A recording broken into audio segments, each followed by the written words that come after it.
Hey, this is Mike with AskTractorMike.com. You may notice over my right shoulder is my brush hog, and that machine usually is in the barn.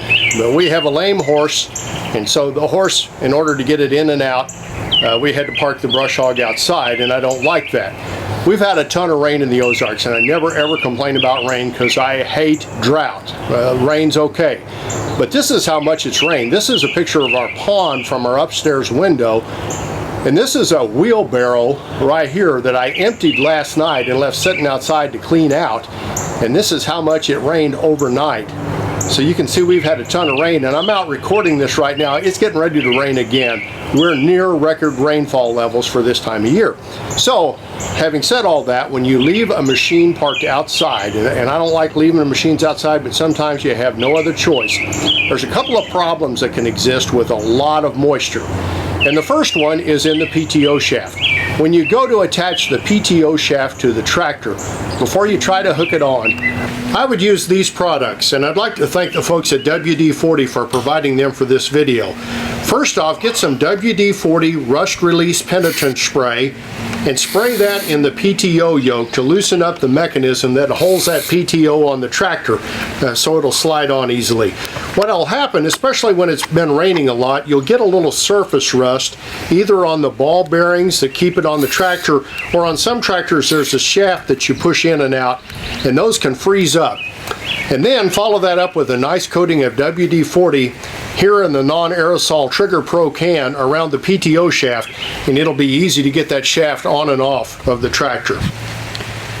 Now the next thing, when you go to check your oil level in your gearbox on your brush hog, you can find this, especially when it's rained a lot.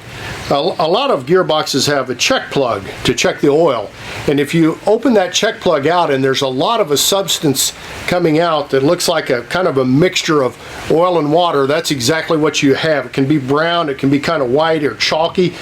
And what's happened, even though that gearbox is sealed and there may be a breather plug in there, it's got some moisture in that gearbox. And what we're going to have to do in this situation is drain that oil and put new oil in. And here's how you do that. In order to drain the oil out of the gearbox, you either need a hand pump or one of these, and I don't know what this tool is, but we've had this around the farm for decades. I'm going to call it an oil sucker, and it's just going to suck the oil out. There's no drain plug in the bottom of a brush hog gearbox. I've never seen one, and that's because they're sealed on the bottom because that oil can't fall out the bottom. So if you need to get the oil out, about the only way to get it out is to pull it out, suck it out with something like this, and put it in a bucket.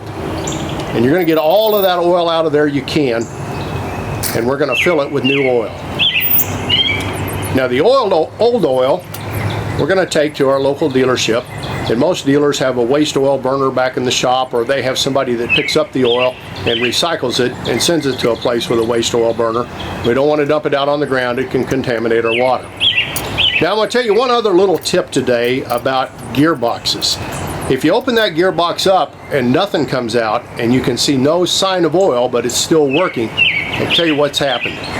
If a gearbox seal is leaking in the bottom, an old trick among farmers is to fill that gearbox with grease, and that will still provide lubrication for the teeth of the gears, but it's not what's designed to go in there. It'll give you a little longer life out of your gearbox, but eventually you got to go in and replace that seal.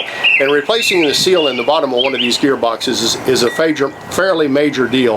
One of these days I may show you what all's involved. You've got to take the blade pan off the bottom and pull the gearbox up and replace it. It's a major deal. So if nothing comes out, you could have grease in there, and that may allow your brush cutter to last for a long time, but it's not really what was designed to go in there. Eventually it will fail. Hey, I survive on web traffic. I appreciate you watching my videos. I'd be honored if you'd subscribe to my YouTube channel and hit that bell icon. There's a little box you can check and it'll notify you when I post new videos. And if you can, like my Facebook page and share this video with other tractor enthusiasts. And hey, if you got questions or comments, put them below. I'll try to answer them. Hey, thanks for watching.